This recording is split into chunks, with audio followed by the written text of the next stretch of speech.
राधे राधे मित्रों, आज हम आपको बताने वाले हैं एक ऐसे कलयुग के प्रताप से युवाओं को बचाने हेतु एक जीवन में नई ऊर्जा का संचार कर देने वाले संत भगवान के बारे में।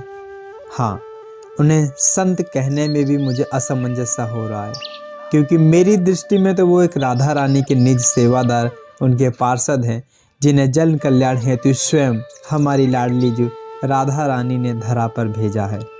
तो आज हम बात करेंगे संत प्रेमानंद जी महाराज के बारे में।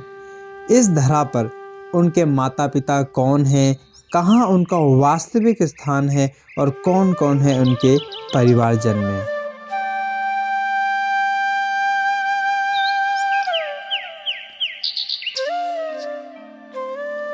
और तो और हम संत भगवान के उस बात को भी बताएंगे जब से उन्हें भगवत प्राप्ति के जन कल्याण के मार्ग पर अपना लक्ष्य ही बना लिया। चलिए वीडियो को स्टार्ट करते हैं। वीडियो में आगे बढ़ने से पहले इसी तरह वृंदावन से जुड़ी कथा और संतों के बारे में जानने के लिए चैनल को सब्सक्राइब ज़रूर कीजिएगा। सर्वप्रथम हम आपको बताएंगे इनके गांव और वास्तविक जन्म स्थान के बारे में। प्रेमानंद जी महाराज का जन्म उत्तर प्रदेश के कानपुर में एक ब्राह्मण परिवार में हुआ था और उनका बचपन कानपुर के पास आखिरी गांव सरसौल ब्लॉक में बीता। यहाँ रहकर महाराज जी का पूरा बचपन भगवान की भक्ति और पूजा पाठ में निकली और महाराज जी के बचपन का नाम अनिरुद्ध कुमार पांडे रहा करता था। अब हम आपको बताने वाले हैं महाराज जी के माता पिता के वास्तविक नाम और उनकी कुछ खास बातें। महाराज जी के माता का वास्तविक नाम श्रीमती रमा देवी और उनके पिता का नाम शंभू पांडे। पिता के द्वारा ही उन्हें भक्ति मार्ग पर चलने की प्रेरणा मिला करती थी, क्योंकि ब्राह्मण कुल में होने के साथ साथ उनके परिवार में शुरू से ही भक्तिमय वातावरण रहा करता था। इसके साथ ही महाराज जी के बड़े भाई हैं जिन्हें संपूर्ण रूप से श्रीमद् भगवत गीता का पूर्ण ज्ञान है। महाराज जी अक्सर उनके समीप बैठकर उनकी वाणी को श्रवण किया करते थे। हम अब जानेंगे महाराज जी ने कब और क्यों संन्यास लेने के बारे में ठान लिया था।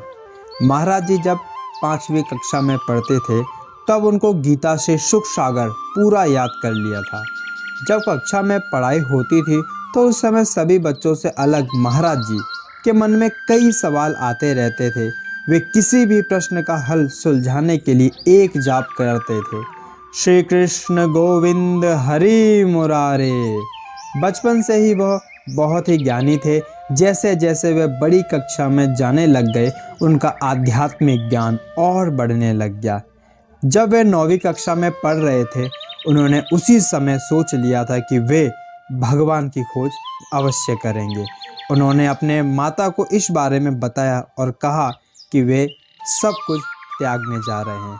फिर क्या था, फिर उन्होंने महज 13 वर्षीय आयु में एक सन्यासी भेष धारण करके निकल गए प्रभु की प्राप्ति के लिए, और आगे कहानी आप सभी जानते ही हो। इसके साथ साथ हम आपको बताएंगे महाराज जी की कठोर तपस्या के बारे में कि किस प्रकार उन्होंने भगवत प्राप्ति करी, जिसे सुनकर आप सोचने पर मजबूर हो जाओगे कि ईश्वर की प्राप्ति करना ही मनुष्य का एकमात्र लक्ष्य है।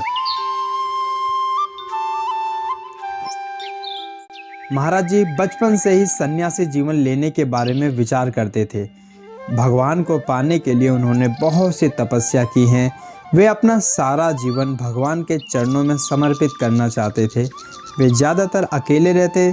वे किसी वृक्ष के नीचे बैठकर तपस्या करने में मग्न हो जाया करते थे।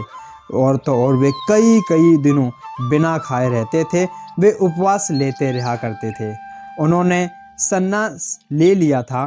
उन्होंने अपनी माता से कहा कि वे सन्यासी बनना चाहते हैं और दुनिया की इस मोह माया और सब कुछ त्यागना चाहते हैं। उनकी दिनचर्या भगवान की प्राप्ति से शुरू होती थी और हर दिन वे वृंदावन के परिक्रमा किया करते थे।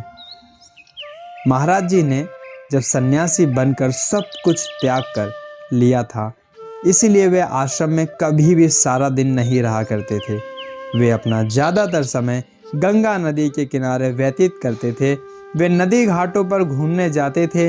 वे लोगों में भिक्षा मांगा करते थे।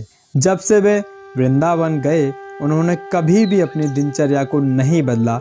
वे सर्दियों के मौसम में भी ठंडे गंगा के पानी से स्नान किया करते थे। वे महीने में कई दिनों तो लगातार उपवास भी रहा करते थे और तो और उस बीच वे कुछ भी ग्रहण नहीं करते थे। बहुत सी ऐसी कठोर तपस्या करके उन्होंने प्रभु भगवान की प्राप्ति की और हमें जीवन में एक नई दिशा की आशा प्रज्वलित की। तो मित्रों, हमें आशा है हमारे द्वारा इकट्ठी की जाने वाली जानकारी को सुनकर आपके हृदय में महाराज जी के प्रति निष्ठा और विश्वास ज़रूर उत्पन्न हुआ होगा। राधे राधे मित्रों, अब हमें आज्ञा दीजिए और हाँ, अगली वीडियो में हम आपको बताएंगे कि किस प्रकार आप वृंदावन जाकर महाराज जी के एकांतिक वार्तालाप में महाराज जी से दर्शन का लाभ प्राप्त कर पाओगे। कब और कैसे, कहाँ, सब आपको बताएंगे उस वीडियो के अंदर। तब तक के लिए चैनल को सब्सक्राइब ज़रूर कर लीजिए ताकि वो वीडियो आपको मिस ना हो। राधे राधे मित्रों।